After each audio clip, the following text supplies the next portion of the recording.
Good evening friend, कैसे आप लोग? सब अच्छा होंगे। सभी को मेरी तरफ से राम राम, राधे राधे, और सभी को वेलकम है मेरे YouTube channel the RBI warrior पे। और जो मैं आज बात आप लोगों के साथ शेयर कर रहा हूँ वो आईबीपीएस पीओ से रिलेटेड है और एसएससी सीजीएल 2023 से रिलेटेड है, जो अभी टीयर 1 का मार्क्स आउट हो गया है।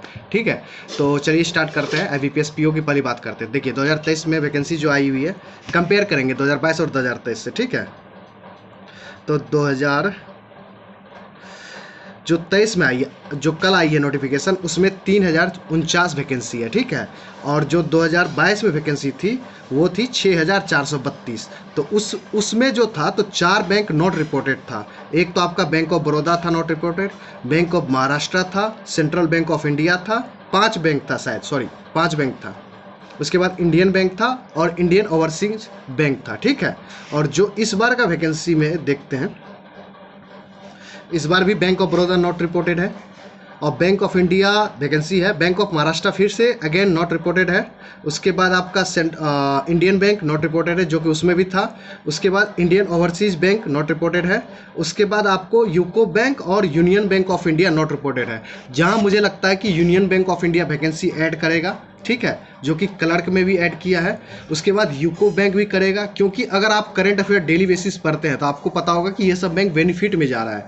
ठीक है, उसके बाद आपको बैंक ऑफ महाराष्ट्र का भी आने का चांस है। तो मुझे लगता है कि ये वैकेंसी बढ़ के देखो, क्योंकि आपका जो प्री का एग्जाम है वो सितंबर के लास्ट तक होना है। ठीक है, तो मुझे लगता है कि कम से कम ये 4000 प्लस वैकेंसी जाएगा, और जो लास्ट अप्रैल तक फाइनल रिजल्ट आएगा तो ये हमें लगता है कि फिर अगेन 6000 तक चले जाएगा। ये मैं नहीं कहूँगा कि अप्रैल में ये 10,000 हो जाएगा या 8,000 हो जाएगा, मगर डेफिनेटली 5000 प्लस वैकेंसी आपको देखने को मिलेगा। ठीक है, तो देखो 3049 वैकेंसी है, तो आप कोशिश करो। देखो पिछले ईयर की जो कटअप थी 49.25 थी जनरल की। ठीक है, इसके अलावा जो था ओबीसी भी, ईडब्ल्यूएस भी सेम था। तो आपके एससी एसटी में 45 या 44 के समथिंग रेंज में था, 46 के समथिंग में रेंज में। ठीक है, तो इस बार का कटअप में डिफरेंस देखने को मिलेगा। हो सकता है कि 55 दिख जाए या हो सकता है कि 54 दिख जाए। देखो वो डिपेंड करता है कि जब आपका पेपर होगा तो वो कैसा आ रहा है। जो कि पिछले ईयर जो आया था तो वो थोड़ा सा मॉडरेट साइड में था। हो सकता है कि कोई शिफ्ट इस बार टफ आ जाए या मॉडरेट आ जाए, इजी आ जाए। तो डिपेंड करता है कि वो आपका एग्जाम कैसे ले रहा है, तब आपका डिसाइड होगा कटअप। अभी से प्रिडिक्ट मत करो। हाँ, आप टेस्ट में कोशिश करना कि 55 प्लस आपके मार्क्स आने चाहिए, और 60 प्लस आता है तो आपको बहुत अच्छा मार्क्स होगा। ठीक है, उसके बाद आप ज़्यादा से ज़्यादा इंग्लिश पे प्रैक्टिस करें। कहीं देखियो, मैथ रीजनिंग यहाँ पे सब बनाएगा। मैथ रीजनिंग का स्टैंडर्ड बहुत बढ़िया होता है। यहाँ पे अगर 20-20 भी 25-25 भी बना लिए ना मैथ रीजनिंग तो बहुत है, मगर इंग्लिश का इम्पैक्ट बहुत इंपॉर्टेंट है, क्योंकि इंग्लिश का जो आपको क्वालिफिकेशन मार्क होगा वो 8 से 9 रहता है जनरल का। अगर आप उससे प्लस नंबर लाएं, 15 से 20 नंबर लाएंगे, तब आपका वो एग्रीगेट में जो आपका फायदा होगा वो 55 से 60 प्लस में जो आता है नंबर, वहाँ पे बेनिफिट होगा। ठीक है, कंपटीशन देखिए हर एक एग्जाम में प्री में ही होता है। ठीक है, तो आप उस हिसाब से प्रिपरेशन करना स्टार्ट कर दीजिए। अब देखिए, जो आपको इसमें आपका सिग्नेचर है ब्लैक पेन से करना है। ठीक है, उसके अलावा आपको फोटो वगैरह सेम वैसे रहता है जो आप अभी तक आप लोग फॉर्म भरते हैं बैंकिंग का। उसके बाद आपको जो वो सेंटेंस वाला भरना रहता है पूरा एक, तो ये भी आप जो आरआरबी में भरे थे वही सेम भरना है, कोई चेंजेज नहीं। हाँ, एसबीआई पीओ जब आएगा तो उसमें थोड़ा बहुत चेंजेज रहता है, वो लास्ट में चेंजेज रहता है। तो और कुछ नहीं है, काहे कि देखो फॉर्म वही है, सब चीज़ वही है। 11 बैंक पार्टिसिपेंट कर रहे हैं। आपने जैसे बैंक में आईबीपीएस क्लर्क में भरा था वही सब चीज़ वैसे ही भरना है। ठीक है, बट यहाँ पे आप लोग क्या करना, बैंक में जो वैकेंसी ज़्यादा है सबसे ऊपर में रखना, बैंक ऑफ बड़ौदा को सबसे लास्ट में रखना आप लोग। ठीक है, क्योंकि बैंक ऑफ बड़ौदा वैकेंसी नहीं देगा, ये इतना क्लियर हो गया इससे। क्योंकि वो नॉट रिपोर्टेड मतलब वो दूसरा बिजनेस करता है, वो उसको तो मुझे लगता है ना कि प्राइवेट कर दें।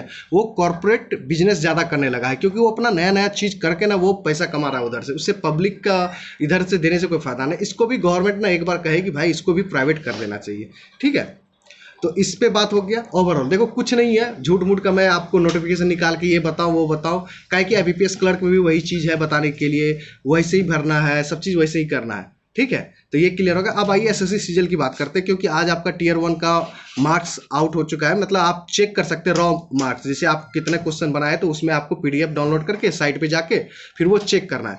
और इसमें मैं एक बात क्लियर करता हूँ, जिसके 120 प्लस मार्क्स आ रहे हैं रॉ मार्क्स, वो मेंस का तैयारी करना स्टार्ट कर दें। ये सब चक्कर में मत पड़े, क्या कि देखिए डिफरेंट इंस्टीट्यूशन या ऑर्गेनाइजेशन आपको डिफरेंट आपको कटअप बताएगा। इससे बढ़िया है कि जिसके 120 प्लस मार्क्स आ रहे हैं ना वो मेंस का स्टार्ट कर दे प्रिपरेशन। और देखिए कंप्यूटर पढ़िए, कंप्यूटर का रोल बहुत इंपॉर्टेंट है मेंस में, आपके सीजीएल मेंस में।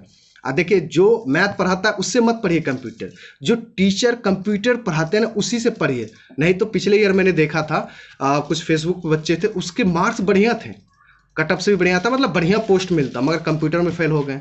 तो यहाँ पे आपको दिक्कत आएगा, ठीक है। और सच बताऊँ तो देखिए एसएससी जेल में टोटल 25 लाख फॉर्म लगभग गिरा था, जिसमें से अभी जो डेटा निकल के आया 49% बच्चे अपीयर्ड ही नहीं हुए एग्जाम में।